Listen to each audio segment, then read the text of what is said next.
Начиная с ночи и в течение всего дня праздника Крещения Господня принято погружаться в освященные купели Иордани. Считается, что купание в крещенской воде обновит и возродит к новой жизни верующего человека. Согласно преданию, когда Иисус крестился в водах Иордана, миру была явлена Пресвятая Троица. Считается, что крещенская вода в эту ночь приобретает целебные свойства и смывает грехи. Говорят, воду можно хранить год, зато впечатлений хватит на всю жизнь.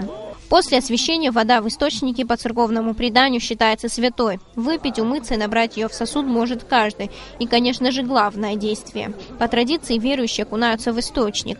Все, кто хотя бы раз совершал этот обряд, утверждают, крещенские погружения в воду незабываемы. Безгрешных людей нету, надо по-любому греха отпускать. Лично я удовольствие получил.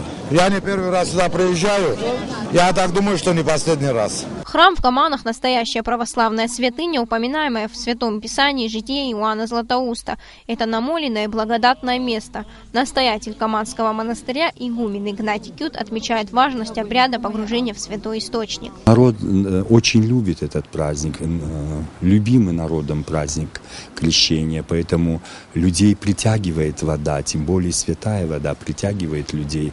Вода очищает нас, без воды нету жизни. Вода, что неудивительно, для января холодная, но от этого желающих окунуться в источник не стало меньше. По церковным канонам входить в воду и окунаться положено трижды. Согреться после купания можно было у костров у источника. А культурно-деловой центр Дом Москвы в Сухуми накануне празднества подвел к территории источника электричества и организовал в ночь крещения праздничную трапезу.